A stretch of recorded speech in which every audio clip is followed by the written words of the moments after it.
Bienvenue à tous pour une nouvelle exploration, pour un nouveau deep dive. On va parler de la relation entre la France et l'Afrique. Alors c'est un sujet brûlant ces derniers temps. On voit Emmanuel Macron qui accuse la Russie de déstabiliser le continent. Est-ce que c'est vraiment la seule explication ? Pas si sûr. On va essayer de plonger un peu plus profondément au cœur de cette relation complexe. On va regarder l'héritage colonial, évidemment. On va parler des liens économiques. On va parler des alliances qui bougent. Et puis, on va se poser les vraies questions. Est-ce que Macron a vraiment peur pour l'Afrique ou est-ce qu'il y a d'autres motivations ? Quel est le rôle de la France-Afrique dans tout ça ? Est-ce que la Russie est un vrai partenaire ou est-ce que c'est juste un acteur opportuniste de plus ? Et puis, surtout, la question cruciale est quel avenir pour l'Afrique dans tout ça ? Pour nous éclairer, j'ai le plaisir d'accueillir un expert en géopolitique et spécialiste de l'Afrique. Bonjour, enchanté d'être avec vous. Alors, commençons par les accusations de Macron. Il n'y va pas avec le dos de la cuillère. Il parle de prédation, il parle de projets néfastes pour qualifier l'influence russe en Afrique, notamment via le groupe Wagner. Qu'est-ce qui se cache derrière cette rhétorique ? Est-ce qu'il y a vraiment peur pour l'Afrique ? Alors il faut remettre un peu les choses dans le contexte. La France voit son influence s'effriter dans ses anciennes colonies. C'est particulièrement vrai au Sahel, avec les coups d'État successifs au Mali, au Burkina Faso, au Niger. Oui, absolument.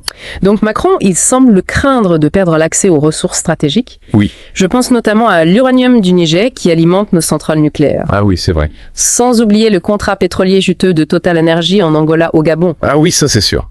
Il faut rappeler, et notre source le souligne bien, Macron s'inquiète particulièrement du franc CFA. Oui. Alors, certains économistes comme Makako Nubukpo considèrent que cette monnaie maintient les pays africains sous la coupe économique de la France. Ah, c'est intéressant ça. D'accord. Alors, notre source suggère que les accusations de Macron pourraient servir à masquer le déclin de l'influence française en Afrique. Est-ce que vous pensez que c'est une analyse crédible ? Alors, oui, en partie. Macron cherche certainement à détourner l'attention des difficultés internes de la France et de sa propre gestion de la relation avec l'Afrique. Maintenant, il ne faut pas nier la part de vérité dans ses inquiétudes. Oui. La Russie, avec ses accords militaires et la présence du groupe Wagner au Mali et en Centrafrique, défie réellement l'hégémonie française. Alors justement, le groupe Wagner est souvent accusé de violation des droits de l'homme. Est-ce que ce n'est pas un signal d'alarme pour les pays africains qui se tournent vers la Russie ? Alors oui, absolument, il est crucial de ne pas idéaliser la Russie. Oui. C'est vrai, ils n'ont pas de passé colonial direct en Afrique, mais ils ont leurs propres ambitions stratégiques et économiques. Alors, leur approche pragmatique, sans exigence de réforme démocratique, peut séduire certains dirigeants africains. Mais attention, le risque d'exploitation est bien réel. Pensez au cas de la Centrafrique. Oui. D'après la source YouTube Traveling with Alain, le groupe Wagner est accusé d'exactions en échange de concessions minières. Ah oui, d'accord. Donc en gros, on peut dire que la situation est bien plus complexe que ce que Macron laisse entendre. Oui, exactement. Ce n'est pas un simple match, France-Russie. Il faut prendre en compte le contexte historique.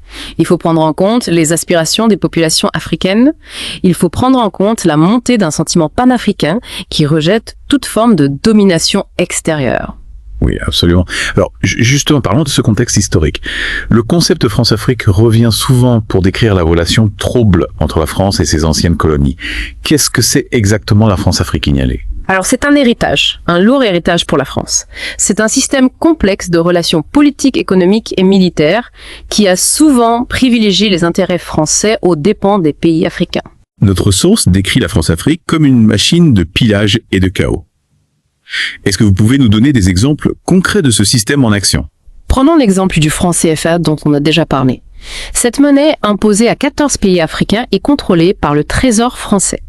Imaginez, les réserves de ces nations sont stockées à Paris et elles doivent demander la permission pour y accéder. C'est incroyable. C'est une forme de dépendance économique qui bride leur souveraineté. Ouais, c'est assez ahurissant quand on y réfléchit. Et ce n'est qu'un exemple. Pendant des décennies, la France a soutenu des dictatures pour protéger ses intérêts.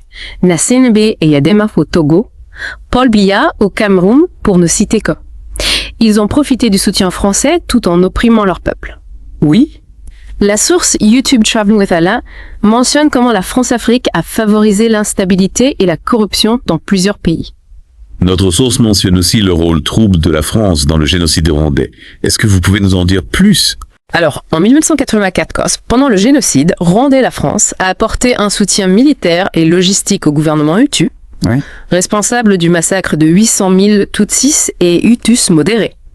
L'opération turquoise, présentée comme une mission humanitaire, a été perçue par beaucoup comme une tentative de sauver ses alliés génocidaires. Oui, c'est une page sombre de l'histoire et les blessures du passé ne semblent pas encore cicatrisées. Effectivement. Et l'échec de l'opération Barkhane au Sahel renforce ce sentiment. Oui, La France a déployé des milliers de soldats au Mali, au Niger et au Tchad pour lutter contre le terrorisme. oui. Mais les djihadistes sont plus nombreux qu'avant et les populations locales sont exaspérées par la présence militaire française. Oui. C'est ce qu'on constate dans le reportage YouTube Traveling with Alain, où les habitants expriment leur méfiance envers l'ancienne puissance coloniale. En effet, les récents coups d'État au Mali, au Burkina Faso et au Niger, avec l'expulsion des troupes françaises, témoignent d'un rejet croissant de la présence française. On pourrait dire que la France récolte ce qu'elle a semé. Oui, des décennies d'ingérence de soutien à des régimes corrompus et d'exploitation des ressources ont créé un climat de méfiance et de ressentiment. Face à ce rejet, la Russie s'engouffre dans la brèche et se présente comme une alternative. C'est ce que certains dirigeants africains semblent croire. La Russie, sans passé colonial direct en Afrique, offre un soutien militaire sans condition et se montre pragmatique dans ses relations économiques. Mais est-ce que ce n'est pas un mirage? La Russie n'est pas une puissance philanthropique. Elle a ses propres intérêts à défendre. Bien sûr, et c'est là que réside le danger. Certains pays africains, pressés de se débarrasser de la tutelle française, risquent de tomber dans une nouvelle forme de dépendance. C'est un point crucial. Il est essentiel que les pays africains choisissent leur propre voie en toute souveraineté, sans se laisser instrumentaliser par des puissances étrangères. Exactement. L'Afrique a besoin de leaders visionnaires qui placent l'intérêt de leur peuple avant tout. Parlons justement du leadership.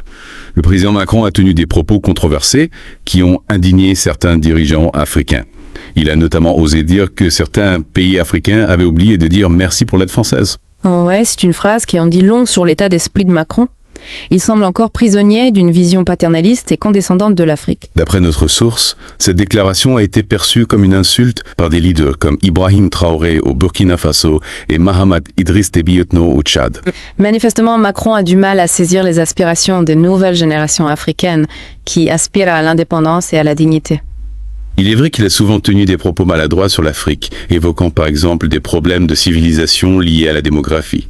Oui, ce genre de discours est complètement dépassé et révèle une méconnaissance profonde des réalités africaines.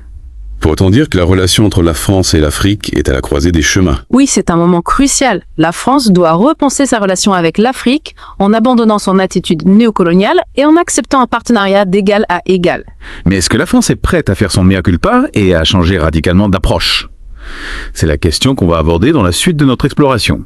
Oui, la question du mea culpa français est effectivement centrale. La France semble hésiter à reconnaître ses erreurs passées et à s'engager dans une véritable rupture avec ses pratiques néocoloniales. Et pendant ce temps, l'Afrique bouillonne. Notre source évoque l'idée d'une révolution panafricaine pour que le continent puisse enfin prendre son destin en main. Concrètement, qu'est-ce que ça signifie? Alors, c'est un mouvement qui vise à libérer l'Afrique de toute forme de domination, qu'elle soit politique, économique ou culturelle. Un objectif ambitieux. Comment y parvenir? Notre source identifie 3 piliers essentiels. L'unité africaine, l'autonomie économique et la promotion d'une identité panafricaine forte. L'unité africaine d'abord. Qu'est-ce que ça implique concrètement? Il faut renforcer la coopération entre les pays africains, notamment au sein de l'Union africaine. Donc l'idée, c'est de créer une force collective capable de défendre les intérêts du continent sur la scène internationale. Exactement. L'Union africaine doit cesser d'être une simple vitrine et devenir un acteur puissant capable de peser sur les décisions mondiales. Notre source va jusqu'à suggérer la création d'une armée panafricaine. Est-ce que c'est une proposition réaliste? C'est une idée qui fait son chemin. Une armée panafricaine permettrait de garantir la sécurité du continent sans dépendre des puissances étrangères. Imaginez une force capable d'intervenir rapidement et efficacement en cas de crise sans attendre l'aval de Paris ou de Washington. Ça permettrait aussi de mieux coordonner la lutte contre le terrorisme. Un fléau qui touche de nombreux pays africains. Absolument. Et ça réduirait la dépendance vis-à-vis des interventions militaires occidentales, souvent perçues comme une forme de néocolonialisme déguisé. Passons au deuxième pilier, l'autonomie économique. Comment l'Afrique peut-elle se libérer de sa dépendance économique vis-à-vis des anciennes puissances coloniales et des nouvelles puissances émergentes? Il est crucial de rompre avec les structures économiques héritées du passé, comme le franc CFA. Notre source est très critique envers le franc CFA qu'il qualifie de corde monétaire qui écrogle les économies africaines. Oui, le franc CFA a effectivement été un outil de contrôle économique de la France sur ses anciennes colonies. Il est temps pour les pays africains de reprendre le contrôle de leur monnaie et de leur politique monétaire. Imaginez pouvoir investir leurs propres ressources dans des projets de développement sans avoir à demander la permission à Paris. Au-delà de la monnaie, quelles sont les autres mesures clés pour atteindre l'autonomie économique? Il faut encourager la diversification des économies africaines, investir dans l'industrialisation et promouvoir le commerce intra-africain. L'Afrique regorge de talents et de ressources. Il est temps de les valoriser sur place pour le bénéfice des populations locales. L'objectif, c'est de créer une économie africaine intégrée et dynamique, capable de rivaliser avec les grandes puissances mondiales. C'est bien ça. L'Afrique a un potentiel énorme en termes de ressources naturelles, de capital humain et de créativité. Et il est temps de libérer ce potentiel et de créer une prospérité partagée pour tous les Africains. Le troisième pilier de la révolution panafricaine, c'est la promotion d'une identité forte. Comment y parvenir? Il faut valoriser l'histoire, la culture et les valeurs africaines. Notre source insiste sur l'importance de se nourrir soi-même, physiquement et mentalement. Une idée forte qui résonne avec l'aspiration à une plus grande autonomie. Oui, il faut encourager la production culturelle africaine. Soutenir les artistes, les écrivains, les intellectuels africains. Il faut que les Africains racontent leurs propres histoires avec leurs propres mots et leurs propres images. L'objectif, c'est de construire un récit africain positif et inspirant, qui renforce la fierté et l'unité du continent. Précisément, il est temps de tourner la page sur les discours paternalistes et condescendants qui ont longtemps dominé la perception de l'Afrique. Cette révolution panafricaine, est-ce que c'est un rêve utopique ou une possibilité réelle? Je pense qu'il s'agit d'un mouvement profond en train de prendre forme. De plus en plus de jeunes Africains s'engagent pour un changement radical. Une nouvelle génération qui refuse de se laisser dicter sa conduite par les puissances étrangères et qui aspire à construire un avenir meilleur pour l'Afrique. C'est bien cela. Et c'est un mouvement qu'il faut encourager et soutenir. Mais la France, elle est-elle prête à accepter cette nouvelle donne? Est-elle prête à renoncer à son influence et à laisser l'Afrique tracer son propre chemin? C'est ce qu'on va explorer dans la dernière partie de notre plongée. Est-ce que la France est prête à accepter une Afrique indépendante et souveraine? C'est la grande question qu'on se pose. Mais avant de se pencher sur ce dilemme français, il faut rappeler que la France n'est pas seule sur l'échiquier africain. Effectivement, on a beaucoup parlé de la France et de la Russie. Mais n'oublions pas les autres acteurs qui cherchent à étendre leur influence sur le continent. La Chine, les États-Unis, la Turquie, les pays du Golfe. C'est une véritable course aux alliances qui se joue en Afrique. Prenons l'exemple de la Chine. Elle investit massivement dans les infrastructures africaines dans le cadre de sa nouvelle route de la soie. Certains y voient une forme de néocolonialisme déguisé. Qu'est-ce que vous en pensez? Alors c'est un sujet complexe. Il est vrai que la Chine a une approche pragmatique. Elle s'allie souvent avec des régimes autoritaires pour sécuriser ses investissements. On reproche souvent à la Chine de se désintéresser des droits de l'homme et de la gouvernance démocratique. Oui, c'est un point important. Mais il faut reconnaître que la Chine apporte des financements et des technologies dont l'Afrique a un besoin urgent. C'est une question d'équilibre.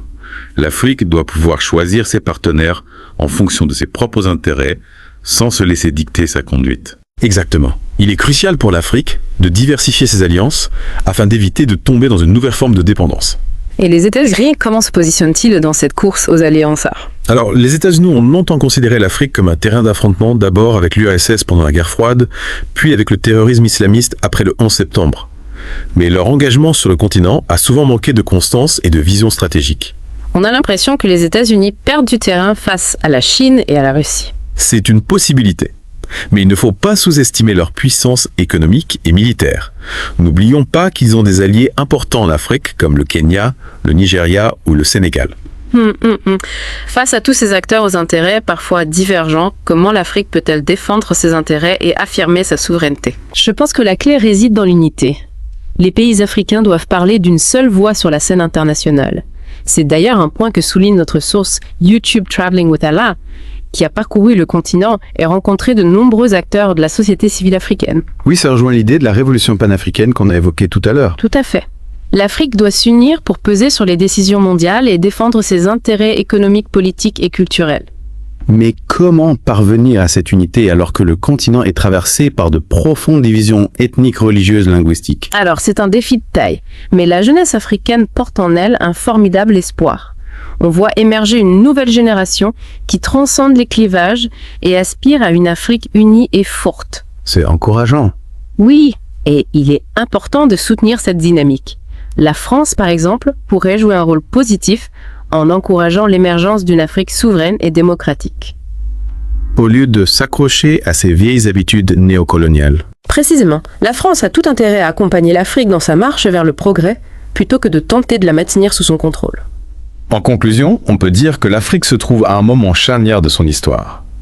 Le continent est confronté à des défis immenses, mais aussi à des opportunités extraordinaires. Tout à fait. L'avenir de l'Afrique dépendra de sa capacité à s'unir, à choisir ses partenaires et à s'affirmer comme un acteur majeur sur la scène mondiale. Un message d'espoir et de détermination. Merci à vous, chers experts, pour vos analyses éclairantes.